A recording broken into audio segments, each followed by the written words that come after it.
ਅੱਜ ਆਓ ਅਸੀਂ ਮਾਤਾ ਪਰਮੇਸ਼ਵਰ ਅਤੇ ਚੁਣੇ ਹੋਏ ਲੋਕ ਉਪਦੇਸ਼ ਸਿਰਲੇਖ ਨਾਲ ਪਰਮੇਸ਼ਵਰ ਦੇ ਵਚਨ ਦਾ ਅਧਿਐਨ ਕਰੀਏ। ਤੁਹਾਨੂੰ ਸਾਰਿਆਂ ਨੂੰ ਪਰਮੇਸ਼ਵਰ ਦੇ ਇਹ ਵਚਨ ਯਾਦ ਹੋਣਗੇ, ਬਾਈਬਲ ਵਿੱਚੋਂ ਨਾ ਕੁਝ ਵਧਾਉਣਾ ਅਤੇ ਨਾ ਹੀ ਕੁਝ ਘਟਾਉਣਾ।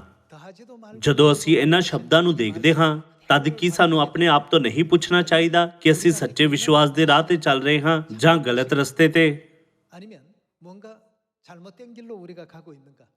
ਅੱਜ ਆਓ ਅਸੀਂ ਬਾਈਬਲ ਰਾਹੀਂ ਇਹਨਾਂ ਮਾਮਲਿਆਂ ਦੀ ਪੁਸ਼ਟੀ ਕਰੀਏ। ਕਿਰਪਾ ਕਰਕੇ ਪ੍ਰਕਾਸ਼ ਦੀ ਪੋਥੀ ਅਧਿਆਇ 22 ਖੋਲੋ।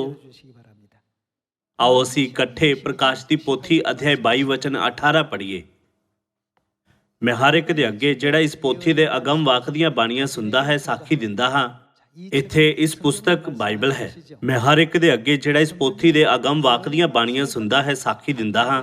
ਜੇ ਕੋਈ ਇਹਨਾਂ ਵਿੱਚ ਕੁਝ ਵਧਾਵੇ ਤਾਂ ਉਹ ਬਵਾ ਜਿਹੜੀਆਂ ਇਸ ਪੋਥੀ ਵਿੱਚ ਲਿਖੀਆਂ ਹੋਈਆਂ ਹਨ ਪਰਮੇਸ਼ਰ ਉਸ ਉੱਤੇ ਵਧਾਵੇਗਾ, ਅਤੇ ਜੋ ਕੋਈ ਇਸ ਅਗਮ ਵਾਕ ਦੀ ਪੋਥੀ ਦੀਆਂ ਬਾਣੀਆਂ ਵਿੱਚੋਂ ਕੁਝ ਘਟਾਵੇ ਤਾਂ ਜੀਵਨ ਦੇ ਵਿਰਖ ਤੋਂ ਅਤੇ ਪਵਿੱਤਰ ਨਗਰੀ ਵਿੱਚੋਂ ਅਰਥਾਤ ਉਹਨਾਂ ਗੱਲਾਂ ਵਿੱਚੋਂ ਜਿਹੜੀਆਂ ਇਸ ਪੋਥੀ ਵਿੱਚ ਲਿਖੀਆਂ ਹੋਈਆਂ ਹਨ ਪਰਮੇਸ਼ਰ ਉਹਦਾ ਹਿੱਸਾ ਘਟਾਵੇਗਾ।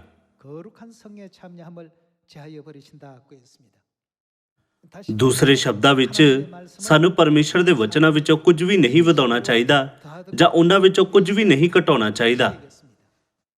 ਇਸ ਚੇਤਾਵਨੀ ਦੇ ਆਧਾਰ ਤੇ ਆਓ ਅਸੀਂ ਮਾਤਾ ਪਰਮੇਸ਼ਰ ਅਤੇ ਚੁਣੇ ਹੋਏ ਲੋਕ ਸਿਰਲੇਖ ਹੇਠ ਅੱਜ ਦੇ ਉਪਦੇਸ਼ ਦਾ ਅਧਿਐਨ ਕਰੀਏ।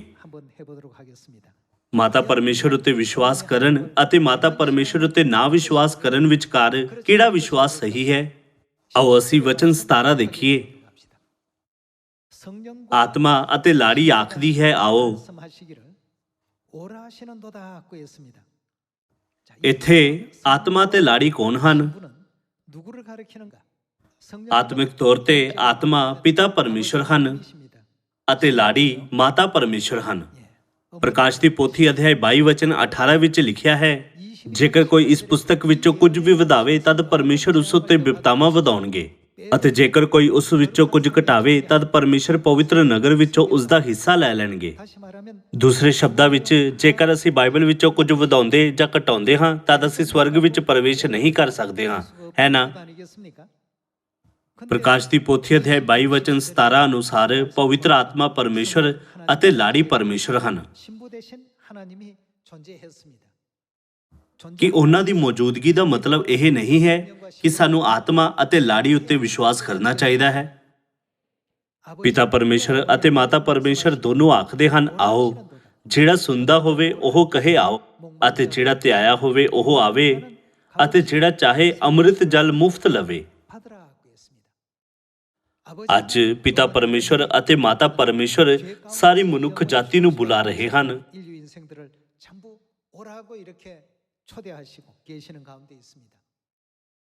ਕਿਉਂਕਿ ਬਾਈਬਲ ਕਹਿੰਦੀ ਹੈ, ਬਾਈਬਲ ਵਿੱਚੋਂ ਨਾ ਕੁਝ ਵਧਾਵੋ ਅਤੇ ਨਾ ਹੀ ਕੁਝ ਘਟਾਵੋ, ਤਦ ਸਾਨੂੰ ਆਤਮਾ ਤੇ ਲਾੜੀ ਉੱਤੇ ਵਿਸ਼ਵਾਸ ਕਰਨਾ ਚਾਹੀਦਾ ਹੈ।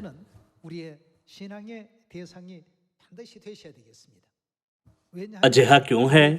ਅਜਿਹਾ ਇਸ ਲਈ ਹੈ ਕਿਉਂਕਿ ਉਹ ਸਾਨੂੰ ਜੀਵਨ ਦਾ ਜਲ ਦਿੰਦੇ ਹਨ। ਮਨੁੱਖ ਜਾਤੀ ਨੂੰ ਸਦੀਪਕ ਜੀਵਨ ਦੇ ਰਾਹ ਵੱਲ ਕੌਣ ਲੈ ਜਾਵੇਗਾ? ਉਹ ਆਤਮਾ ਅਤੇ ਲਾੜੀ ਹਨ ਜੋ ਪਿਤਾ ਪਰਮੇਸ਼ਵਰ ਅਤੇ ਮਾਤਾ ਪਰਮੇਸ਼ਵਰ ਹਨ। ਪ੍ਰਕਾਸ਼ ਦੀ ਪੋਥੀ ਅਧਿਆਇ 22 ਵਚਨ 17 ਦੁਆਰਾ ਬਾਈਬਲ ਸਾਨੂੰ ਸਿਖਾ ਰਹੀ ਹੈ ਕਿ ਅਸੀਂ ਪਿਤਾ ਪਰਮੇਸ਼ਰ ਅਤੇ ਮਾਤਾ ਪਰਮੇਸ਼ਰ ਉੱਤੇ ਵਿਸ਼ਵਾਸ ਰੱਖਣ ਦੁਆਰਾ ਸਦੀਪਕ ਜੀਵਨ ਪ੍ਰਾਪਤ ਕਰ ਸਕਦੇ ਹਾਂ। ਇਸ ਲਈ ਅੱਜ ਆਓ ਅਸੀਂ ਉਤਪਤ ਅਧਿਆਇ 1 ਤੇ ਜਾ ਕੇ ਉਹਨਾਂ ਦੀ ਮੌਜੂਦਗੀ ਦੀ ਪੁਸ਼ਟੀ ਕਰੀਏ।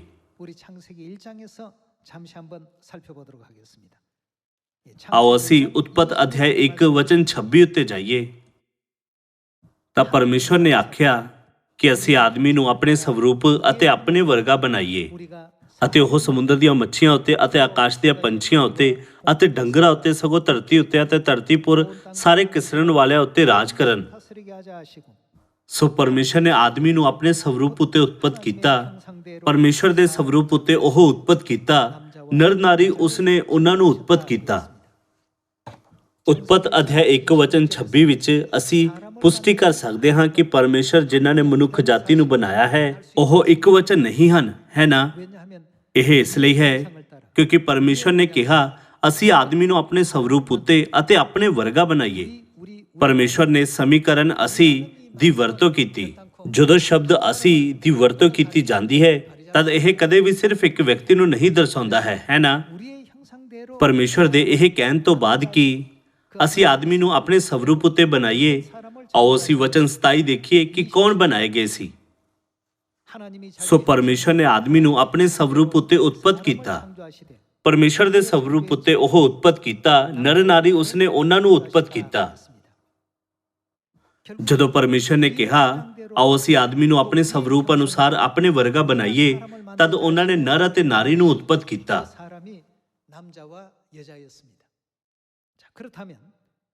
ਫਿਰ ਇਹਨਾਂ ਸਵਰੂਪਾਂ ਨੂੰ ਦੇਖ ਕੇ ਅਸੀਂ ਸਮਝ ਸਕਦੇ ਹਾਂ ਕਿ ਪਰਮੇਸ਼ਵਰ ਕੋਲ ਨਾ ਸਿਰਫ ਇੱਕ ਨਰ ਸਰੂਪ ਹੈ ਸਗੋਂ ਇੱਕ ਨਾਰੀ ਸਰੂਪ ਵੀ ਹੈ ਨਾ। ਲੰਬੇ ਸਮੇਂ ਤੱਕ ਮਨੁੱਖ ਜਾਤੀ ਨੇ ਪਰਮੇਸ਼ਰ ਦੇ ਨਰ ਸਰੂਪ ਨੂੰ ਪਿਤਾ ਪਰਮੇਸ਼ਰ ਕਿਹਾ। ਫਿਰ ਕੁਦਰਤੀ ਤੌਰ ਤੇ ਸਾਨੂੰ ਪਰਮੇਸ਼ਰ ਦੇ ਨਾਰੀ ਸਰੂਪ ਨੂੰ ਮਾਤਾ ਪਰਮੇਸ਼ਰ ਕਹਿਣਾ ਚਾਹੀਦਾ ਹੈ। ਰਸੂਲ ਯਹੂਨਾ ਨੇ ਪ੍ਰਕਾਸ਼ ਦੀ ਪੋਥੀ ਅਧਿਆਇ 22 ਵਚਨ 17 ਵਿੱਚ ਪਿਤਾ ਪਰਮੇਸ਼ਰ ਅਤੇ ਮਾਤਾ ਪਰਮੇਸ਼ਰ ਨੂੰ ਆਤਮਾ ਤੇ ਲਾੜੀ ਦੇ ਰੂਪ ਵਿੱਚ ਵਰਣਨ ਕੀਤਾ ਹੈ।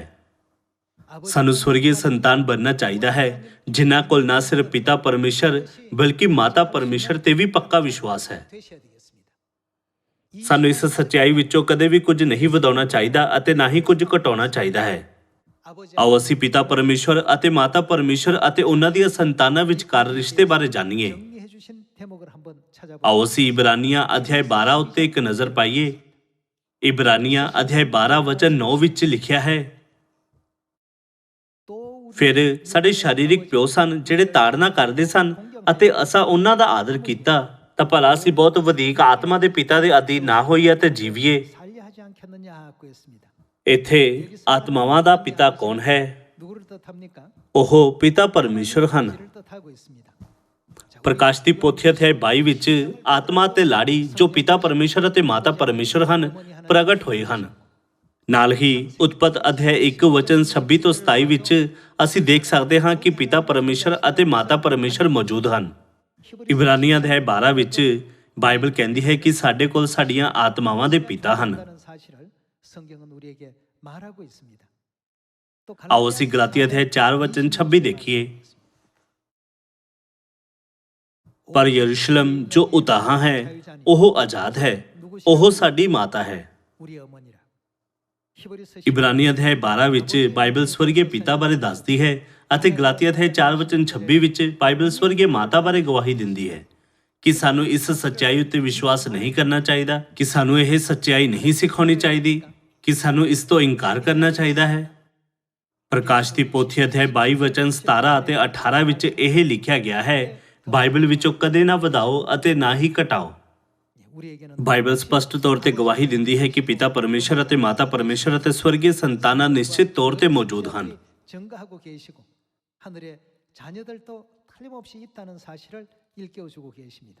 ਆਓ ਅਸੀਂ ਦੂਸਰਾ ਕੁਰਿੰਥੀਆਂ ਅਧਿਆਇ 6 ਵਚਨ 17 ਉੱਤੇ ਜਾਈਏ। ਦੂਸਰਾ ਕੁਰਿੰਥੀਆਂ ਅਧਿਆਇ 6 ਵਚਨ 17, ਇਸ ਲਈ ਉਹਨਾਂ ਵਿੱਚੋਂ ਨਿਕਲ ਆਓ ਅਤੇ ਅੱਡ ਹੋਵੋ, ਪ੍ਰਭੂ ਆਖਦਾ ਹੈ, ਅਤੇ ਕਿਸੇ ਭ੍ਰਿਸ਼ਟ ਵਸਤ ਨੂੰ ਹੱਥ ਨਾ ਲਾਓ। ਮੈਂ ਤੁਹਾਨੂੰ ਕਬੂਲ ਕਰ ਲਵਾਂਗਾ ਔਰ ਤੁਹਾਡਾ ਪਿਤਾ ਹੋਵਾਂਗਾ ਅਤੇ ਤੁਸੀਂ ਮੇਰੇ ਪੁੱਤਰ ਧੀਆਂ ਹੋਵੋਗੇ। ਇਹ ਬਚਨ ਸਰਬ ਸ਼ਕਤੀਮਾਨ ਪ੍ਰਭੂ ਦਾ ਹੈ। ਇਹ ਮਨੁੱਖ ਦੀ ਗਵਾਹੀ ਨਹੀਂ ਹੈ, ਪਰ ਇਹ ਕਿਸ ਦੀ ਗਵਾਹੀ ਹੈ? ਬਾਈਬਲ ਸਾਫ਼-ਸਾਫ਼ ਗਵਾਹੀ ਦਿੰਦੀ ਹੈ ਕਿ ਇਹ ਸਰਬ ਸ਼ਕਤੀਮਾਨ ਪਰਮੇਸ਼ਰ ਦੀ ਗਵਾਹੀ ਹੈ। ਇਹ ਪਰਮੇਸ਼ਰ ਦਾ ਵਚਨ ਹੈ ਜਿਸ ਨੂੰ ਬਦਲਿਆ ਨਹੀਂ ਜਾਣਾ ਚਾਹੀਦਾ ਹੈ ਨਾ। ਅੱਜ ਅਣਗਿਣਤ ਧਾਰਮਿਕ ਸੰਸਥਾਵਾਂ ਅਤੇ ਲੋਕ ਹਨ ਜੋ ਪਰਮੇਸ਼ਰ ਉੱਤੇ ਵਿਸ਼ਵਾਸ ਕਰਨ ਦਾ ਦਾਅਵਾ ਕਰਦੇ ਹਨ, ਪਰ ਪਰਮੇਸ਼ਰ ਦੇ ਰਾਜ ਵਿੱਚ ਕੌਣ ਪ੍ਰਵੇਸ਼ ਕਰ ਸਕਦਾ ਹੈ? ਸਵਰਗ ਵਿੱਚ ਪ੍ਰਵੇਸ਼ ਕਰਨ ਦੇ ਕਿਸੇ ਵਾਅਦੇ ਤੋਂ ਬਿਨਾਂ ਲੋਕ ਅੱਖਾਂ ਬੰਦ ਕਰਕੇ ਵਿਸ਼ਵਾਸ ਕਰਨ ਦਾ ਜੀਵਨ ਜਿਉਂਦੇ ਹਨ। ਆਖਰੀ ਦਿਨ ਤੇ ਉਹ ਕਹਿਣਗੇ, ਹੇ ਪ੍ਰਭੂ, ਕਿ ਅਸਾਂ ਤੇਰਾ ਨਾਂ ਲੈ ਕੇ ਅਗੰਮਵਾਕ ਨਹੀਂ ਕੀਤਾ ਅਤੇ ਤੇਰਾ ਨਾਂ ਲੈ ਕੇ ਭੂਤ ਨਹੀਂ ਕੱਢੇ ਅਤੇ ਤੇਰਾ ਨਾਂ ਲੈ ਕੇ ਬਹੁਤੀਆਂ ਕਰਾਮਾਤਾਂ ਨਹੀਂ ਕੀਤੀਆਂ। ਇਸ ਲਈ ਕਿਰਪਾ ਕਰਕੇ ਸਾਨੂੰ ਸਵਰਗ ਵਿੱਚ ਪ੍ਰਵੇਸ਼ ਕਰਨ ਦੀ ਇਜਾਜ਼ਤ ਦਿਓ। ਤਦ ਮੈਂ ਉਹਨਾਂ ਨੂੰ ਸਾਫ਼ ਆਖਾਂਗਾ, ਭਾਈ ਮੈਂ ਤੁਹਾਨੂੰ ਕਦੇ ਵੀ ਨਹੀਂ ਜਾਣਿਆ, ਹੇ ਬੁਰਿਆਰਿਓ ਮੇਰੇ ਕੋਲੋਂ ਚਲੇ ਜਾਓ। ਕਿ ਤੁਸੀਂ ਇਸ ਸਥਿਤੀ ਵਿੱਚ ਰਹਿਣਾ ਚਾਹੁੰਦੇ ਹੋ 반드시 ਕਿ ਵਿਸ਼ਵਾਸ ਦੇ ਮਾਰਗ ਤੇ ਚੱਲਣਾ ਕਿਰਪਾਪੂਰਨ ਨਹੀਂ ਹੋਵੇਗਾ, 약속과 ਜਿਸ ਵਿੱਚ ਸਵਰਗ ਦੇ ਰਾਜ ਵਿੱਚ ਪ੍ਰਵੇਸ਼ ਕਰਨ ਦਾ ਪਰਮੇਸ਼ਰ ਦਾ ਪੱਕਾ ਵਾਅਦਾ ਹੈ। 들어가는 것이 은혜롭고 또 확실하고 아름답지 않겠습니까? ਸਾਨੂੰ ਆਪਣੇ ਪੂਰੇ ਜੀਵਨ ਨੂੰ ਕਿਸੇ ਅਜਿਹੀ ਚੀਜ਼ ਦੇ ਖਤਰੇ ਵਿੱਚ ਨਹੀਂ ਪਾਉਣਾ ਚਾਹੀਦਾ ਜੋ ਨਿਸ਼ਚਿਤ ਨਹੀਂ ਹੈ, ਹੈ ਨਾ? 확실한 ਆਓ ਅਸੀਂ ਇੱਕ ਵੱਖਰੇ ਦ੍ਰਿਸ਼ਟੀਕੋਣ ਤੋਂ ਪਿਤਾ ਪਰਮੇਸ਼ਰ ਅਤੇ ਮਾਤਾ ਪਰਮੇਸ਼ਰ ਦੀ ਨਿਸ਼ਚਿਤ ਮੌਜੂਦਗੀ ਦੀ ਪੁਸ਼ਟੀ ਕਰੀਏ। ਆਓ ਅਸੀਂ ਗਲਾਤੀਆ ਅਧਿਆਇ 4 ਉੱਤੇ ਇੱਕ ਨਜ਼ਰ ਪਾਈਏ। 20 ਆਓ ਅਸੀਂ ਵਚਨ 28 ਵੇਖੀਏ। 형제들 ਪਰ ਹੇ ਭਰਾਵੋ, ਅਸੀਂ ਇਸਹਾਕ ਵਾਂਗੂ ਵਚਨ ਦੀ ਸੰਤਾਨ ਹਾਂ। 약속의 자녀라고 했습니다. ਇੱਥੇ ਲਿਖਿਆ ਗਿਆ ਹੈ ਪਰਮੇਸ਼ਰ ਦਾ ਵਚਨ ਬਹੁਤ ਮਹੱਤਵਪੂਰਨ ਹੈ। 형제들이라고 ਇੱਥੇ ਹੇ ਭਰਾਵੋ, ਉਹ ਸਨ ਜੋ ਬਚਾਏ ਜਾਣਗੇ, ਹੈ ਨਾ? 뜻하고 있지 않습니까? ਫਿਰ ਇੱਥੇ ਅਸੀਂ ਇਸਹਾਕ ਵਾਂਗੂ ਹੋਣ ਦਾ ਮਤਲਬ ਹੈ ਅਸੀਂ ਉਹ ਸੰਤਾਨ ਹਾਂ ਜਿਨ੍ਹਾਂ ਕੋਲ ਪਹਿਲਾਂ ਹੀ ਇਸਹਾਕ ਵਰਗਾ ਵਾਅਦਾ ਹੈ।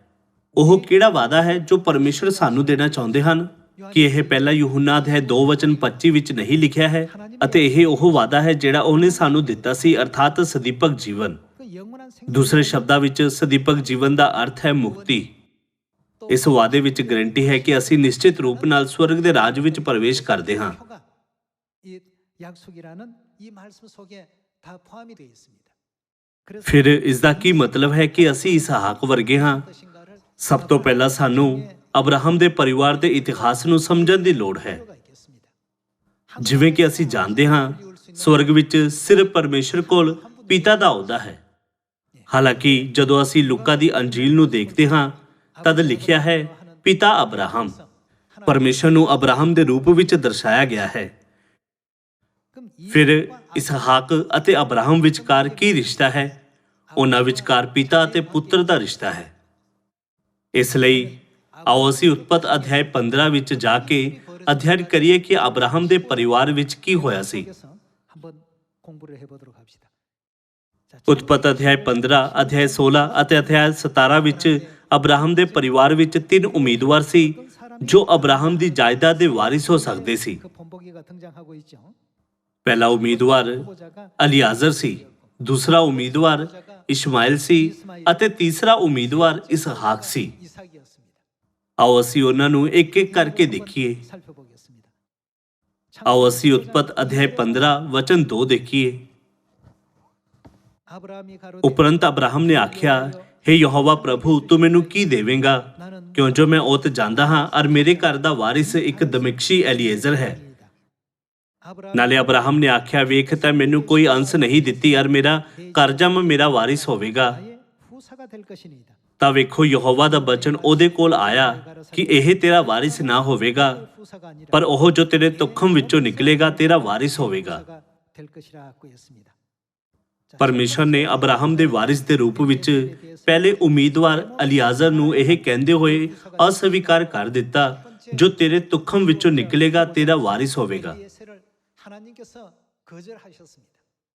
ਆਓ ਅਸੀਂ ਉਤਪਤ ਅਧਿਆਇ 16 ਵਚਨ 1 ਵਿੱਚ ਦੂਸਰੇ ਉਮੀਦਵਾਰ ਉੱਤੇ ਇੱਕ ਨਜ਼ਰ ਪਾਈਏ। ਸਾਰਾ ਅਬਰਾਹਮ ਦੀ ਪਤਨੀ ਉਹਦੇ ਲਈ ਪੁੱਤਰ ਨਾ ਜਣੀ। 그에게 ਉਹਦੇ ਕੋਲ ਇੱਕ ਮਿਸਰੀ ਗੋਲੀ ਸੀ ਜਿਹਦਾ ਨਾਮ ਹਾਜ਼ਿਰਾ ਸੀ। 하가리라. ਤਾਂ ਸਾਰਾ ਨੇ ਅਬਰਾਹਮ ਨੂੰ ਆਖਿਆ, ਵੇਖ ਯਹੋਵਾ ਨੇ ਮੈਨੂੰ ਜਨਨ ਤੋਂ ਠਾਕਿਆ ਹੈ, 을 허락지 아니하셨으니 ਮੇਰੀ ਗੋਲੀ ਕੋਲ ਜਾ, 나의 예정과 동침하라. ਸ਼ਾਇਦ ਮੈਂ ਉਸ ਤੋਂ ਔਲਾਦ ਵਾਲੀ ਬਣਾਈ ਜਾਵਾਂ। ਅਬਰਾਹਮ ਨੇ ਸਾਰਾ ਦੀ ਗੱਲ ਸੁਣੀ। ਜਦੋਂ ਅਬਰਾਹਮ ਨੂੰ ਕਨਾਨ ਦੇਸ਼ ਵਿੱਚ ਵਸਦਿਆਂ 10 ਵਰੇ ਹੋ ਗਏ ਤਾਂ ਸਾਰਾ ਅਬਰਾਹਮ ਦੀ ਪਤਨੀ ਨੇ ਆਪਣੀ ਮਿਸਰੀ ਗੋਲੀ ਹਾਜ਼ਿਰਾ ਨੂੰ ਲੈ ਕੇ ਆਪਣੇ ਪਤੀ ਅਬਰਾਹਮ ਨੂੰ ਉਹਦੀ ਤੀਵੀਂ ਬਣਨ ਲਈ ਦਿੱਤਾ। 10년 ਨਤੀਜੇ ਵਜੋਂ ਅਬਰਾਹਮ ਨੇ ਹਾਜ਼ਿਰਾ ਰਾਹੀਂ ਇਸਮਾਇਲ ਨਾਮ ਦੇ ਇੱਕ ਪੁੱਤਰ ਨੂੰ ਜਨਮ ਦਿੱਤਾ। 이라는 자녀를 얻게 됩니다. ਆਓ ਅਸੀਂ ਵਚਨ 15 ਉੱਤੇ ਜਾਈਏ। ਫਿਰ ਹਾਜ਼ਰਾ ਅਬਰਾਹਮ ਲਈ ਇੱਕ ਪੁੱਤਰ ਜਨੀ ਅਤੇ ਅਬਰਾਹਮ ਨੇ ਆਪਣੇ ਪੁੱਤਰ ਦਾ ਨਾਮ ਜਿਹਨੂੰ ਹਾਜ਼ਰਾ ਜਨੀ ਕੀ ਰੱਖਿਆ? ਇਸ਼ਮਾਇਲ ਰੱਖਿਆ। 이라 하였더라고 했습니다. ਦੂਸਰੇ ਉਮੀਦਵਾਰ ਇਸਮਾਇਲ ਨੂੰ ਅਬਰਾਹਮ ਦਾ ਨਿੱਜ ਪੁੱਤਰ ਹੋਣ ਤੇ ਵੀ ਪਰਮੇਸ਼ਰ ਨੇ ਅਸਵੀਕਾਰ ਕਰ ਦਿੱਤਾ। 태어났습니다만 이 역시도 하나님께서 거절을 합니다. 자, 그 내용을 ਆਓ ਅਸੀਂ ਅਧਿਆਇ 17 ਉੱਤੇ ਜਾਈਏ। ਉਤਪਤ ਅਧਿਆਇ 17 ਵਚਨ 15 ਇਹ ਕਹਿੰਦਾ ਹੈ, ਫਿਰ ਪਰਮੇਸ਼ਰ ਨੇ ਅਬਰਾਹਮ ਨੂੰ ਆਖਿਆ, ਸਾਰਾਈ ਜੋ ਤੇਰੀ ਪਤਨੀ ਹੈ, ਤੂੰ ਉਹਦਾ ਨਾਮ ਸਰਾਈ ਨਾ ਆਖੀ, ਸਗੋਂ ਉਹਦਾ ਨਾਮ ਸਾਰਾ ਹੋਵੇਗਾ। ਮੈਂ ਉਹਨੂੰ ਆਸ਼ੀਸ਼ ਦਿਆਂਗਾ ਅਤੇ ਮੈਂ ਤੈਨੂੰ ਉਸ ਤੋਂ ਇੱਕ ਪੁੱਤਰ ਵੀ ਦਿਆਂਗਾ। ਮੈਂ ਉਹਨੂੰ ਆਸੀਸ ਦਿਆਂਗਾ ਅਤੇ ਉਹ ਕੌਮਾਂ ਦੀ ਮਾਤਾ ਹੋਵੇਗੀ 그로 ਅਤੇ ਉਮਤਾ ਦੇ ਰਾਜੇ ਉਸ ਤੋਂ ਹੋਣਗੇ। ਤਾਂ ਅਬਰਾਹਮ ਆਪਣੇ ਮੂੰਹ ਭਾਰ ਡਿੱਗ ਪਿਆ ਔਰ ਉਹ ਹੱਸਿਆ ਅਤੇ ਮਨ ਵਿੱਚ ਆਖਿਆ, 부업들이 웃으며 심중에 이르되 ਭਲਾ 100 ਵਰਿਆਂ ਦੇ ਜਨ ਤੋਂ ਪੁੱਤਰ ਹੋਊਗਾ ਔਰ ਸਾਰਾ ਜੋ 90 ਵਰਿਆਂ ਦੀ ਹੈ ਪੁੱਤਰ ਜਨੇਗੀ। ਤਾਂ ਅਬਰਾਹਮ ਨੇ ਪਰਮੇਸ਼ਰ ਨੂੰ ਆਖਿਆ, ਇਸਮਾਇਲ ਹੀ ਤੇਰੇ ਹਜ਼ੂਰ ਜਿਉਂਦਾ ਰਹੇ। 하나님 앞에 살기를 원하나이다. ਇਸ ਦੁਆਰਾ ਅਬਰਾਹਮ ਦਾ ਮਤਲਬ ਸੀ 건강하게 ਕਿ ਉਹ ਤੁਹਾਡੀ ਆਸ਼ੀਸ਼ ਦੇ ਅਧੀਨ ਨਹੀਂ ਰਹਿ ਸਕੇਗਾ ਅਤੇ ਅੰਤ ਵਿੱਚ ਮੇਰੀ ਸਾਰੀ ਵਿਰਾਸਤ ਪ੍ਰਾਪਤ ਕਰੇਗਾ। 이런 뜻으로 ਅਬਰਾਹਮ ਨੇ ਪਰਮੇਸ਼ਰ ਤੋਂ ਇਸ ਤਰ੍ਹਾਂ ਪੁੱਛਿਆ ਕਿਉਂਕਿ ਉਸਨੇ ਮਹਿਸੂਸ ਕੀਤਾ ਕਿ ਪਰਮੇਸ਼ਰ ਉਸਦੇ ਪਰਿਵਾਰ ਦੇ ਵਾਰਿਸ ਲਈ ਬਹੁਤ ਚਿੰਤਾ ਵਿੱਚ ਸੀ। 그렇게 이제 말씀을 올리게 되죠. ਆਓ ਅਸੀਂ ਵਚਨ 19 ਦੇਖੀਏ। ਪਰ ਪਰਮੇਸ਼ਰ ਨੇ ਆਖਿਆ, ਪਰਮੇਸ਼ਰ ਨੇ ਕੀ ਆਖਿਆ? ਪਰਮੇਸ਼ਰ ਨੇ ਸਪਸ਼ਟ ਤੌਰ ਤੇ ਆਪਣੀ ਦ੍ਰਿੜ ਇੱਛਾ ਦਿਖਾਈ ਕਿ ਇਸ਼ਮਾਇਲ ਉਸ ਦਾ ਵਾਰਿਸ ਨਹੀਂ ਹੋਵੇਗਾ। 하나님의 뜻을 보였습니다. 아니라 ਸਾਰਾ ਤੇਰੀ ਪਤਨੀ ਤੇਰੇ ਲਈ ਇੱਕ ਪੁੱਤਰ ਜਨੇਗੀ ਅਤੇ ਤੂੰ ਉਹਦਾ ਨਾਮ ਇਸਹਾਕ ਰੱਖੀ 이삭이라. ਅਤੇ ਮੈਂ ਆਪਣਾ ਨੇਮ ਉਹਦੇ ਨਾਲ ਔਰ ਉਹਦੇ ਪਿੱਛੋਂ ਉਹਦੀ ਅੰਸ਼ ਨਾਲ ਇੱਕ ਅਨੰਤ ਨੇਮ ਕਰਕੇ ਕਾਇਮ ਕਰਾਂਗਾ। 자, 그럼 여기 ਅਬਰਾਹਮ ਦੇ ਪਰਿਵਾਰ ਵਿੱਚ 3 ਉਮੀਦਵਾਰ ਸੀ। 가정에 유업을 받을 세 상속자가 나왔습니다만 ਹਾਲਾਂਕਿ ਗਲਾਤੀ ਅਧਿਆਇ 4 ਵਚਨ 28 ਵਿੱਚ ਸੱਚਾਈ ਵਿੱਚ ਬਚਾਈ ਜਾਣ ਵਾਲੀ ਸੰਤਾਨ ਬਾਰੇ ਲਿਖਿਆ ਹੈ, ਇਸਹਾਕ ਵਾਂਗੂ ਅਸੀਂ ਵੀ ਵਾਅਦੇ ਦੀ ਸੰਤਾਨ ਹਾਂ। 약속의 자녀라 갖고 이렇게 표현을 했습니다. ਪਰਮੇਸ਼ਵਰ ਨੇ ਇਸਹਾਕ ਨੂੰ ਕਿਹੜਾ ਵਾਅਦਾ ਦਿੱਤਾ? 하나님께서는 어떤 약속을 허락하셨는가? ਇਸਹਾਕ ਇਸ ਵਾਅਦੇ ਦੀ ਸੰਤਾਨ ਕਿਵੇਂ ਬਣ ਸਕਿਆ? 약속의 자손이 될 수 있었는가? 뭘로 ਕਿਸ ਗੱਲ ਨੇ ਇਸਹਾਕ ਨੂੰ ਵਾਅਦੇ ਦੀ ਸੰਤਾਨ ਬਣਨ ਦਿੱਤਾ? 됐는가를 ਸਾਨੂੰ ਇੱਕ ਵਾਰ ਫਿਰ ਇਸ ਦੀ ਪੁਸ਼ਟੀ ਕਰਨੀ ਪਵੇਗੀ। ਪਰਮੇਸ਼ਵਰ ਨੇ ਅਬਰਾਹਮ ਦੇ ਵਾਰਿਸ ਦੇ ਰੂਪ ਵਿੱਚ ਅਲੀਆਜ਼ਰ ਨੂੰ ਕਿਉਂ ਅਸਵੀਕਾਰ ਕੀਤਾ? 엘리에셀은 ਉਸ ਦੇ ਕੋਲ ਪਿਤਾ ਅਤੇ ਮਾਤਾ ਦੋਨੋਂ ਗੁਲਾਮ ਸੀ। ਪੁਰਾਣੇ ਨੇਮ ਦੀ ਵਿਵਸਥਾ ਅਨੁਸਾਰ ਇੱਕ ਗੁਲਾਮ ਨੂੰ ਪੀੜ੍ਹੀਆਂ ਤੱਕ ਗੁਲਾਮ ਦੇ ਰੂਪ ਵਿੱਚ ਆਪਣਾ ਜੀਵਨ ਜਿਉਣਾ ਪੈਂਦਾ ਸੀ। 종으로서 살 수밖에 없도록 되어 있습니다. ਨਾ ਤਾਂ ਉਸ ਦੇ ਪਿਤਾ ਅਤੇ ਨਾ ਹੀ ਉਸ ਦੀ ਮਾਤਾ ਆਜ਼ਾਦ ਸੀ। 굉장히 참 ਇਹ ਬਹੁਤ ਮਹੱਤਵਪੂਰਨ ਹੈ। 그래서 결국 ਇਸ ਤਰ੍ਹਾਂ ਪਰਮੇਸ਼ਰ ਨੇ ਅਲੀਆਜ਼ਰ ਨੂੰ ਅਬਰਾਹਮ ਦਾ ਵਾਰਿਸ ਨਹੀਂ ਮੰਨਿਆ। 자로서 상속자로서 인정을 하지 않았습니다. 두 ਦੂਸਰਾ ਉਮੀਦਵਾਰ ਇਸ਼ਮਾਇਲ ਅਬਰਾਹਮ ਦੇ ਘਰ ਪੈਦਾ ਹੋਇਆ ਸੀ। 사람의 몸에서는 태어났습니다만 ਹਾਲਾਂਕਿ ਉਸ ਦੀ ਮਾਤਾ ਹਾਜ਼ਰਾ ਸੀ ਜੋ ਸਾਰਾ ਦੀ ਗੋਲੀ ਸੀ। 몸종이었습니다. 구약 ਪੁਰਾਣੇ ਨੇਮ ਦੇ ਸਮੇਂ ਵਿੱਚ ਸੁਆਮੀ ਕੋਲ ਗੁਲਾਮ ਦੇ ਜੀਵਨ ਅਤੇ ਮੌਤ ਉੱਤੇ ਅਧਿਕਾਰ ਸੀ। 모든 권한이 주인에게 다 달려 있습니다. 아버지는 ਇਸ਼ਮਾਇਲ ਦਾ ਪਿਤਾ ਅਬਰਾਹਮ ਸੀ ਜੋ ਇੱਕ ਆਜ਼ਾਦ ਵਿਅਕਤੀ ਸੀ, ਪਰ ਉਸ ਦੀ ਮਾਤਾ ਇੱਕ ਗੁਲਾਮ ਸੀ। ਇਸ ਲਈ ਪਰਮੇਸ਼ਰ ਨੇ ਉਸ ਨੂੰ ਅਬਰਾਹਮ ਦਾ ਵਾਰਿਸ ਨਹੀਂ ਬਣਨ ਦਿੱਤਾ। 자로서 허락지를 안 했습니다. ਆਖਰੀ ਉਮੀਦਵਾਰ ਇਸਹਾਕ ਦੇ ਮਾਤਾ ਪਿਤਾ ਦੋਨੋਂ ਆਜ਼ਾਦ ਸੀ। 자유자요. 어머니도 자유자였습니다. 다시 말해서 ਪਰਮੇਸ਼ਰ ਨੇ ਇਸਹਾਕ ਨੂੰ ਇਹ ਕਹਿੰਦੇ ਹੋਏ ਨਿਯੁਕਤ ਕੀਤਾ, ਜਿਸ ਦੇ ਪਿਤਾ ਅਤੇ ਮਾਤਾ ਪੂਰੀ ਤਰ੍ਹਾਂ ਆਜ਼ਾਦ ਸੀ, ਮੈਂ ਉਸ ਦੇ ਨਾਲ ਇੱਕ ਨੇਮ ਕਾਇਮ ਕਰਾਂਗਾ। 세우겠다. ਉਹ ਤੇਰੀ ਸਾਰੀ ਵਿਰਾਸਤ ਪ੍ਰਾਪਤ ਕਰੇਗਾ। 진실로 내 모든 유업을 이어받을 상속자다. 이렇게 이제 하나님께서 정해 주셨습니다. ਅਬਰਾਹਮ ਦੇ ਪਰਿਵਾਰ ਦਾ ਇਤਿਹਾਸ ਇੱਕ ਬਹੁਤ ਮਹੱਤਵਪੂਰਨ ਭਵਿੱਖਬਾਣੀ ਹੈ, ਜਿਸ ਦੁਆਰਾ ਪਰਮੇਸ਼ਰ ਸਾਨੂੰ ਸਿਖਾਉਂਦੇ ਹਨ ਕਿ ਕਿਵੇਂ ਸਾਰੀ ਮਨੁੱਖ ਜਾਤੀ ਇਸ ਯੁੱਗ ਵਿੱਚ ਵਾਅਦੇ ਦੀ ਸੰਤਾਨ ਬਣ ਸਕਦੀ ਹੈ। 유업자의 어떤 위치에 서는가를 하나님께서 보여주신 아주 중요한 대목이라고 볼 수 있겠습니다. 그래서 ਇਸ ਲਈ ਸਾਨੂੰ ਇਸਹਾਕ ਵਾਂਗੂ ਸੰਤਾਨ ਬਣਨਾ ਚਾਹੀਦਾ ਹੈ। 그럼 이 ਇਸਹਾਕ ਵਾਂਗ ਬਣਨ ਲਈ ਸਾਡੇ ਕੋਲ ਕੌਣ ਹੋਣਾ ਚਾਹੀਦਾ ਹੈ? 자유자이신 ਸਾਡੇ ਕੋਲ ਸਾਡੀ ਸਵਰਗੀ ਮਾਤਾ ਹੋਣੀ ਚਾਹੀਦੀ ਹੈ। 어머니가 계셔야 되겠습니다. 예. ਅਲੀਆਜ਼ਰ ਨੂੰ ਅਬਰਾਹਮ ਦੇ ਵਾਰਿਸ ਦੇ ਰੂਪ ਵਿੱਚ ਅਸਵੀਕਾਰ ਕਰ ਦਿੱਤਾ ਗਿਆ ਸੀ ਕਿਉਂਕਿ ਉਸ ਦੇ ਪਿਤਾ ਅਤੇ ਮਾਤਾ ਗੁਲਾਮ ਸੀ। ਇਸ਼ਮਾਇਲ ਨੂੰ ਵੀ ਅਸਵੀਕਾਰ ਕਰ ਦਿੱਤਾ ਗਿਆ ਸੀ ਕਿਉਂਕਿ ਉਸ ਦੀ ਮਾਤਾ ਇੱਕ ਗੁਲਾਮ ਸੀ, ਭਾਵੇਂ ਉਸ ਦੇ ਪਿਤਾ ਆਜ਼ਾਦ ਸੀ। 거절이 되었습니다. ਕਿਉਂਕਿ ਇਸਹਾਕ ਦਾ ਇੱਕ ਆਜ਼ਾਦ ਪਿਤਾ ਸੀ ਅਤੇ ਇੱਕ ਮਾਤਾ ਸੀ ਜੋ ਆਜ਼ਾਦ ਸੀ। ਇਸ ਲਈ ਪਰਮੇਸ਼ਰ ਨੇ ਇਸਹਾਕ ਨੂੰ ਅਬਰਾਹਮ ਦੀ ਸਾਰੀ ਵਿਰਾਸਤ ਦਿੱਤੀ। 허락해 주셨습니다. ਹਾਲਾਂਕਿ ਉਸ ਸਮੇਂ ਇਜ਼ਰਾਈਲ ਵਿੱਚ ਜੇਠੇ ਪੁੱਤਰ ਨੂੰ ਪਹਿਲੋਠੇ ਦਾ ਅਧਿਕਾਰ ਦਿੱਤਾ ਜਾਂਦਾ ਸੀ। 장자 ਪਹਿਲੋਠੇ ਪੁੱਤਰ ਨੂੰ ਆਪਣੇ ਆਪ ਹੀ ਸਾਰੀ ਵਿਰਾਸਤ ਮਿਲ ਜਾਂਦੀ ਸੀ। 상속될 수 있는 이런 제도가 있었습니다. ਕਿਉਂਕਿ ਇਸਮਾਇਲ ਇਸਹਾਕ ਨਾਲੋਂ 14 ਸਾਲ ਵੱਡਾ ਸੀ, ਇਸ ਲਈ ਉਸ ਨੂੰ ਅਬਰਾਹਮ ਦੀ ਸਾਰੀ ਜਾਇਦਾਦ ਵਿਰਾਸਤ ਵਿੱਚ ਮਿਲੀ ਹੋਵੇਗੀ। 유업이 물려져야 됩니다. 그러나 ਹਾਲਾਂਕਿ ਪਰਮੇਸ਼ਰ ਨੇ ਕਿਹਾ ਉਹ ਤੇਰਾ ਵਾਰਿਸ ਨਹੀਂ ਹੋਵੇਗਾ। ਪਰਮੇਸ਼ਰ ਨੇ ਸਿਰਫ ਇਸਹਾਕ ਨੂੰ ਵਿਰਾਸਤ ਦੀ ਇਜਾਜ਼ਤ ਦਿੱਤੀ। 아버지 계통 ਪਿਤਾ ਦੇ ਵੰਸ਼ ਅਨੁਸਾਰ ਇਸ਼ਮਾਇਲ ਅਤੇ ਇਸਹਾਕ ਦੋਨਾਂ ਅਬਰਾਹਮ ਦੇ ਪੁੱਤਰ ਸੀ। ਫਿਰ ਉਹਨਾਂ ਵਿਚਕਾਰ ਕੀ ਫਰਕ ਸੀ? 이스마엘은 ਇਸ਼ਮਾਇਲ ਦੀ ਮਾਤਾ ਗੁਲਾਮ ਸੀ ਅਤੇ ਇਸਹਾਕ ਦੀ ਮਾਤਾ ਆਜ਼ਾਦ ਸੀ। 이것에 아주 큰 차이가 있었습니다. ਆਖਰਕਾਰ ਅਬਰਾਹਮ ਦੇ ਪਰਿਵਾਰ ਦੀ ਵਿਰਾਸਤ ਪ੍ਰਾਪਤ ਕਰਨ ਵਿੱਚ ਮਾਤਾ ਹੀ ਨਿਰਣਾਇਕ ਕਾਰਕ ਸੀ, 열쇠가 되었던 것처럼 아브라함은 하나님 ਕਿਉਂਕਿ ਅਬਰਾਹਮ ਪਰਮੇਸ਼ਰ ਨੂੰ ਦਰਸਾਉਂਦਾ ਹੈ। ਇਸ ਦਾ ਮਤਲਬ ਹੈ ਕਿ ਸਵਰਗੀ ਮਾਤਾ ਤੋਂ ਬਿਨਾਂ ਅਸੀਂ ਕਦੇ ਵੀ ਪਰਮੇਸ਼ਰ ਦੇ ਰਾਜ ਦੇ ਵਾਰਿਸ ਨਹੀਂ ਹੋ ਸਕਦੇ। 수 없고 또 우리는 약속의 자녀가 될 수가 없는 것입니다. 형제들, ਪਰ ਹੇ ਭਰਾਵੋ, ਅਸੀਂ ਇਸਹਾਕ ਵਾਂਗੂ ਬਚਨ ਦੀ ਸੰਤਾਨ ਹਾਂ। 자녀라고 하신 그 내용을 ਕਿਰਪਾ ਕਰਕੇ ਇਸ ਬਾਰੇ ਧਿਆਨ ਨਾਲ ਸੋਚੋ। ਸਾਨੂੰ ਇਸਹਾਕ ਵਰਗੇ ਕਿਉਂ ਬਣਨਾ ਚਾਹੀਦਾ ਹੈ? 이삭 ਇਸਹਾਕ ਵਰਗਾ ਬਣਨ ਲਈ ਸਾਡੀ ਮਾਤਾ ਕੌਣ ਹੋਣੀ ਚਾਹੀਦੀ ਹੈ?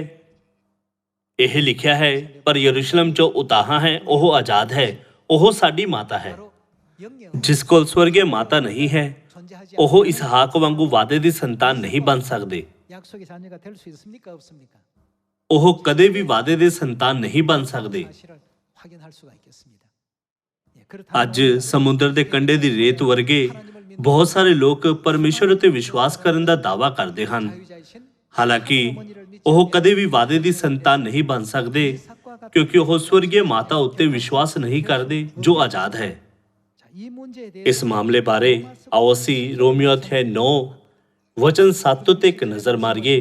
ਅਧਿਆਇ 9 ਵਚਨ 7 ਵਿੱਚ ਇਹ ਕਹਿੰਦਾ ਹੈ, 또 아브라함의 씨가 ਅਤੇ ਅਬਰਾਹਮ ਦੀ ਅੰਸ਼ ਹੋਣ ਕਰਕੇ ਉਹ ਸਭੇ ਉਹਦੀ ਸੰਤਾਨ ਨਹੀਂ ਸਨ, ਸਗੋਂ ਲਿਖਿਆ ਹੈ ਇਸਹਾਕ ਤੋਂ ਤੇਰੀ ਅੰਸ਼ ਪੁਕਾਰੀ ਜਾਵੇਗੀ। 곧 육신의 ਅਰਥਾਤ ਨਾ ਉਹ ਜਿਹੜੇ ਸਰੀਰ ਦੀ ਸੰਤਾਨ ਹਨ, ਇਹ ਪਰਮੇਸ਼ਰ ਦੀ ਸੰਤਾਨ ਹਨ, ਪਰ ਵਾਅਦੇ ਦੀ ਸੰਤਾਨ ਅੰਸ਼ ਗਿਣਦੀ ਹੈ। 받았느니라고 했습니다. ਆਓ ਅਸੀਂ ਰੋਮੀਓ ਅਧਿਆਇ 11 ਉੱਤੇ ਚੱਲੀਏ। ਰੋਮੀਓ ਅਧਿਆਇ 11 ਵਚਨ 3 ਵਿੱਚ ਲਿਖਿਆ ਹੈ ਕਿ ਹੇ ਪ੍ਰਭੂ, ਉਹਨਾਂ ਨੇ ਤੇਰੇ ਨਬੀਆਂ ਨੂੰ ਜਾਨੋਂ ਮਾਰ ਦਿੱਤਾ, ਤੇਰੀਆਂ ਜਗਵੇਦੀਆਂ ਢਾਹ ਸੁੱਟੀਆਂ ਅਤੇ ਮੈਂ ਹੀ ਇਕੱਲਾ ਰਹਿ ਗਿਆ ਅਤੇ ਉਹ ਮੇਰੀ ਜਾਨ ਦੇ ਮਗਰ ਲੱਗੇ ਹੋਏ ਹਨ। 참나이다 하니 저희 ਪਰ ਉਹਨੂੰ ਕੀ ਸਵਰਗੀ ਬਾਣੀ ਮਿਲੀ? ਇਹ ਕਿ ਮੈਂ ਆਪਣੇ ਲਈ 7000 ਪੁਰਖਾਂ ਨੂੰ ਰੱਖ ਛੱਡਿਆ ਹੈ, ਜਿਨ੍ਹਾਂ ਬਾਲ ਦੇ ਅੱਗੇ ਗੋਡਾ ਨਹੀਂ ਟੇਕਿਆ। 이와 같이 이제도 ਇਸੇ ਤਰ੍ਹਾਂ ਹੁਣ ਵੀ ਕਿਰਪਾ ਦੀ ਚੋਣ ਅਨੁਸਾਰ ਇੱਕ ਬਕੀਆ ਹੈ। 있습니다. ਰੋਮੀਓ ਅਧਿਆਇ 9 ਵਚਨ 7 ਵਿੱਚ ਲਿਖਿਆ ਹੈ, ਅਤੇ ਨਾ ਅਬਰਾਹਮ ਦੇ ਅੰਸ਼ ਹੋਣ ਦੇ ਕਾਰਨ ਸਭ ਉਸ ਦੀ ਸੰਤਾਨ, ਲਿਖਿਆ ਹੈ ਇਸਹਾਕ ਤੋਂ ਤੇਰੀ ਅੰਸ਼ ਪੁਕਾਰੀ ਜਾਵੇਗੀ। ਵਚਨ 8 ਵਿੱਚ ਲਿਖਿਆ ਹੈ, ਅਰਥਾਤ ਸਰੀਰ ਦੀ ਸੰਤਾਨ ਪਰਮੇਸ਼ਰ ਦੀ ਸੰਤਾਨ ਨਹੀਂ, ਪਰ ਵਾਅਦੇ ਦੀ ਸੰਤਾਨ ਅੰਸ਼ ਗਿਣੇ ਜਾਂਦੇ ਹਨ। ਆਓ ਅਸੀਂ ਵਚਨ 27 ਨਾਲ ਜਾਰੀ ਰੱਖੀਏ। 로마서 ਰੋਮੀਓ ਅਧਿਆਇ 9 ਵਚਨ 27। ਯਸ਼ਾਇਆ ਇਜ਼ਰਾਈਲ ਦੇ ਵਿਖੇ ਪੁਕਾਰਦਾ ਹੈ, ਭਾਈ ਇਜ਼ਰਾਈਲ ਦਾ ਵੰਸ਼ ਭਾਵੇਂ ਗਿਣਤੀ ਵਿੱਚ ਸਮੁੰਦਰ ਦੀ ਰੇਤ ਦੇ ਤੁੱਲ ਹੋਵੇ, ਪਰ ਉਹਦਾ ਕਿੰਨੇ ਬਚਣਗੇ? 했습니까? ਬਕੀਆ ਵੀ ਬਚਾਇਆ ਜਾਵੇਗਾ। 내가 구원을 얻는다고 했습니다. 이 ਇਹ ਲਿਖਿਆ ਹੈ, ਭਾਵੇਂ ਗਿਣਤੀ ਵਿੱਚ ਸਮੁੰਦਰ ਦੀ ਰੇਤ ਦੇ ਤੁੱਲ ਹੋਵੇ, ਪਰ ਉਹ ਬਕੀਆ ਹੀ ਬਚਾਇਆ ਜਾਵੇਗਾ। 남은 자만 구원을 받는다라고 했는데 ਰੋਮੀਓ ਅਧਿਆਇ 11 ਵਚਨ 4 ਵਿੱਚ ਇਹ ਵੀ ਲਿਖਿਆ ਹੈ, 바알의 ਮੈਂ ਆਪਣੇ ਲਈ 7000 ਪੁਰਖਾਂ ਨੂੰ ਰੱਖ ਛੱਡਿਆ ਹੈ, ਜਿਨ੍ਹਾਂ ਬਾਲ ਦੇ ਅੱਗੇ ਗੋਡਾ ਨਹੀਂ ਟੇਕਿਆ। ਇਸੇ ਤਰ੍ਹਾਂ ਹੁਣ ਵੀ ਕਿਰਪਾ ਦੀ ਚੋਣ ਅਨੁਸਾਰ ਇੱਕ ਬਕੀਆ ਹੈ। ਰੋਮੀਓ ਅਧਿਆਇ 9 ਵਾਅਦੇ ਦੀ ਸੰਤਾਨ ਬਾਰੇ ਦੱਸਦਾ ਹੈ ਅਤੇ ਅਧਿਆਇ 11 ਦਿਖਾਉਂਦਾ ਹੈ ਕਿ ਵਾਅਦੇ ਦੀ ਸੰਤਾਨ ਬਾਕੀ ਬਚੇ ਕੁਝ ਲੋਕ ਹਨ। 남은 자라는 얘기가 되겠죠. ਰਸੂਲ ਯਹੂਨਾ ਨੂੰ ਦਿੱਤੇ ਗਏ ਪ੍ਰਕਾਸ਼ ਅਨੁਸਾਰ ਬਾਕੀ ਬਚੀ ਇਸਤਰੀ ਦੀ ਸੰਤਾਨ ਹੈ। 자라고 이렇게 설명하고 있습니다. ਆਓ ਅਸੀਂ ਪ੍ਰਕਾਸ਼ ਦੀ ਪੋਥੀ ਅਧਿਆਇ 22 ਵਚਨ 17 ਪੜ੍ਹੀਏ। ਅਤੇ ਅਜਗਰ ਨੂੰ ਇਸਤਰੀ ਉੱਤੇ ਕ੍ਰੋਧ ਆਇਆ ਅਤੇ ਕਿਸ ਦੀ ਸੰਤਾਨ? 어떤 자손이라고 ਉਹਦੇ ਵੰਸ਼ ਵਿੱਚੋਂ ਜਿਹੜੇ ਰਹਿੰਦੇ ਹਨ ਅਤੇ ਉਹਨਾਂ ਦੀਆਂ ਵਿਸ਼ੇਸ਼ਤਾਵਾਂ ਹਨ, ਜਿਹੜੇ ਪਰਮੇਸ਼ਰ ਦੀ ਆਗਿਆ ਦੀ ਪਾਲਣਾ ਕਰਦੇ ਅਤੇ ਯਿਸੂ ਦੀ ਸਾਖੀ ਭਰਦੇ ਹਨ। ਉਹਨਾਂ ਨਾਲ ਯੁੱਧ ਕਰਨ ਨੂੰ ਚਲਿਆ ਗਿਆ ਅਤੇ ਉਹ ਸਮੁੰਦਰ ਦੇ ਬਰੇਤੇ ਉੱਤੇ ਜਾ ਖਲੋਤਾ। 하고 있습니다. ਅਬਰਾਹਮ ਦੇ ਪਰਿਵਾਰ ਵਿੱਚ ਵਾਅਦੇ ਦੀ ਸੰਤਾਨ, 약속의 자손, ਵਾਅਦੇ ਦੀ ਸੰਤਾਨ ਚੁਣੇ ਹੋਏ ਲੋਕ ਹਨ ਅਤੇ ਚੁਣੇ ਹੋਏ ਲੋਕ ਇਸਤਰੀ ਦੀ ਬਾਕੀ ਸੰਤਾਨ ਹਨ। 남은 자손으로 연결이 다 되어 있습니다. 반드시 ਇਸ ਲਈ ਇਸਹਾਕ ਵਾਂਗ ਬਾਕੀ ਲੋਕਾਂ ਦਾ ਹਿੱਸਾ ਬਣਨ ਲਈ 위해서는 ਸਾਡੇ ਕੋਲ ਕੌਣ ਹੋਣਾ ਚਾਹੀਦਾ ਹੈ? 된다고요? 어머니 하나님 ਸਾਡੇ ਕੋਲ ਮਾਤਾ ਪਰਮੇਸ਼ਰ ਹੋਣੀ ਚਾਹੀਦੀ ਹੈ। 되겠습니다. 예. 이 땅에 ਹਾਲਾਂਕਿ ਇਜ਼ਰਾਈਲੀਆਂ ਦੀ ਗਿਣਤੀ ਸਮੁੰਦਰ ਦੇ ਕੰਢੇ ਦੀ ਰੇਤ ਵਾਂਗ ਹੈ, ਪਰ ਥੋੜੇ ਹੀ ਲੋਕ ਬਚਾਏ ਜਾਣਗੇ। 위해서 한정적이다 하고 있습니다. ਉਹ ਕੌਣ ਹਨ? ਉਹ ਵਾਅਦੇ ਦੀ ਸੰਤਾਨ ਹੈ, ਬਾਕੀ ਲੋਕ ਹਨ। 약속의 자손들이죠. 그 약속의 자손 ਫਿਰ ਵਾਅਦੇ ਦੇ ਬੱਚੇ ਕੌਣ ਹਨ? 요한계시록 12장 ਪ੍ਰਕਾਸ਼ ਦੀ ਪੋਥੀ ਅਧਿਆਇ 12 ਵਚਨ 17 ਅਨੁਸਾਰ ਉਹ ਇਸਤਰੀ ਦੀ ਬਾਕੀ ਸੰਤਾਨ ਹੈ।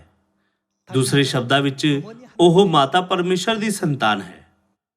이 땅에 ਬਾਈਬਲ ਸਾਨੂੰ ਜਗਾਉਂਦੀ ਹੈ ਕਿ ਭਾਵੇਂ ਇਸ ਧਰਤੀ ਤੇ ਅਣਗਿਣਤ ਲੋਕ ਹਨ, ਪਰ ਸਿਰਫ ਮਾਤਾ ਪਰਮੇਸ਼ਰ ਦੀ ਸੰਤਾਨ ਨੂੰ ਹੀ ਮੁਕਤੀ ਮਿਲੇਗੀ। 어머니의 자녀들 이렇게 성경은 우리에게 깨우쳐 주고 있는 가운데 있습니다.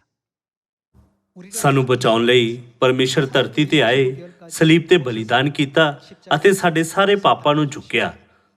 우리 죄를 대신 짊어져 주시고 ਸਵਰਗ ਵਿੱਚ ਸਿਆਸਨ ਨੂੰ ਛੱਡ ਕੇ ਆਤਮਾ ਤੇ ਲਾੜੀ ਆਪਣੀਆਂ ਸੰਤਾਨਾਂ ਨੂੰ ਬਚਾਉਣ ਲਈ ਸਰੀਰ ਵਿੱਚ ਪਾਪੀਆਂ ਦੀ ਦੁਨੀਆ ਵਿੱਚ ਆਏ। 죄인의 세계에서 자녀들을 구원하시는데 온 ਸਾਨੂੰ ਪਿਤਾ ਪਰਮੇਸ਼ਰ ਅਤੇ ਮਾਤਾ ਪਰਮੇਸ਼ਰ ਦੇ ਪਿਆਰ ਨੂੰ ਯਾਦ ਰੱਖਣਾ ਚਾਹੀਦਾ ਹੈ। 어머니 하나님을 우리는 꼭 기억해야 되겠습니다. ਹਾਲਾਂਕਿ ਸਾਡੇ ਲਈ ਬਾਈਬਲ ਦੇ ਇੱਕ ਹੋਰ ਵਚਨ ਨੂੰ ਜਾਣਨਾ ਮਹੱਤਵਪੂਰਨ ਹੈ, 마음을 ਪਰ ਕੀ ਸਾਨੂੰ ਆਪਣਾ ਮਨ ਪਰਮੇਸ਼ਰ ਨੂੰ ਸਮਰਪਿਤ ਨਹੀਂ ਕਰਨਾ ਚਾਹੀਦਾ?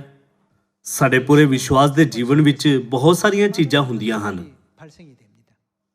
아버지 ਪਿਤਾ ਤੇ ਮਾਤਾ ਜੀ ਨੇ ਸਾਨੂੰ ਮੁਕਤੀ ਦਾ ਵਾਅਦਾ ਦਿੱਤਾ, 실한 구원의 약속 ਸਾਨੂੰ ਪਰਮੇਸ਼ਰ ਦੇ ਹੁਕਮਾਂ ਦਾ ਪਾਲਣ ਕਰਨ ਦੀ ਇਜਾਜ਼ਤ ਦਿੱਤੀ ਅਤੇ ਸਾਡੇ ਉੱਤੇ ਇਸਤਰੀ ਦੀ ਬਾਕੀ ਸੰਤਾਨ ਦੇ ਰੂਪ ਵਿੱਚ ਮੋਹਰ ਲਗਾਈ। 자손으로 도장을 찍어 주시고 ਉਹਨਾਂ ਨੇ ਸਾਨੂੰ ਸਵਰਗ ਦੇ ਰਾਜ ਦਾ ਵਾਰਿਸ ਵੀ ਬਣਾਇਆ ਹੈ।